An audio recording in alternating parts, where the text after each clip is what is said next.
Welcome to The Explainer. So we're taking a look into the economic crystal ball for 2026. And you know what? It's not showing us just one future. Instead, we're seeing this really fascinating story of, well, divergence. So, as we're heading into 2026, the big picture is this kind of uneven recovery. Yeah, the global economy is growing, but the whole foundation just feels fragile. It's this weird mix of being cautiously optimistic but also facing some pretty deep uncertainty. So to really get a handle on the forecast, you have to look at two different stories that are, believe it or not, deeply connected. First, there's the big global picture. And then there's the unique set of challenges and, frankly, strategies that are shaping the outlook for China. Okay, so here's our game plan. We're going to start by taking the pulse of the world economy, see how uneven it is. Then we'll look at the big forces shaping 2026.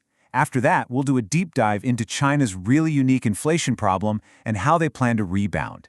And finally, we'll put all the pieces together for the final outlook. You know, the Bank of China's latest outlook really nails the current situation.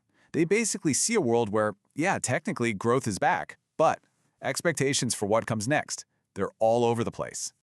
And this quote, it just perfectly captures the tension we're all feeling. I mean, sure, some economic numbers are pointing up, but the engine that's supposed to be driving all this growth, global consumer demand, it just feels shaky, unpredictable. That's the precariousness that has everyone on edge. Okay, so let's break down what's really going on here. What are the key global forces creating all this uncertainty? It really boils down to three big things creating these headwinds for everybody. First up, that slowing consumer demand we just talked about. Second, you've got these unpredictable policy shifts, especially coming out of the US with trade and interest rates. And then third, and this is a big one, this dramatic split in inflation trends across the world's major economies. And take a look at this, because what's so wild is just how extreme this split is. I mean, on one end, you've got countries like Argentina and Turkey dealing with insane inflation. We're talking over 30%.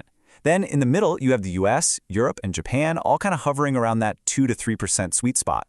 But then, way over on the other side of the spectrum, you've got China, which is actually dealing with the opposite problem, mild deflation. And that right there, that brings us to the main focus of our explainer, China's completely unique economic dilemma. It's literally the mirror image of what most other countries are struggling with. This just illustrates the contrast perfectly, doesn't it? For the better part of a year, central bankers everywhere, from Washington to Frankfurt, have been hitting the brakes, trying to cool their economies down and tame high prices. But in Beijing, they've been trying to do the exact opposite, figure out how to gently warm their economy up to steer clear of deflation. So here's the bottom line. For most of 2025, consumer prices in China were actually going down, just slightly, but still. And this was mainly because food and energy costs were falling, which dragged the whole inflation number into negative territory. And that, of course, got people worried about a full-blown deflationary cycle. Okay, so after a whole year of falling prices, you might be asking, what's this forecasted rebound all about? Well, the interesting thing is, it's not expected to come from global trends. Nope. It's all about three very specific engines firing up inside China's own economy. The first driver is, well, you might not expect this. It's the pork cycle. Seriously, pork is a huge staple in China, and its price follows this surprisingly regular 48-month swing, like a pendulum. The last time prices bottomed out was back in early 2022, so forecasters are betting the next bottom will hit right in the first quarter of 2026, and when that happens, pork prices will go from dragging inflation down to actually giving it a little boost.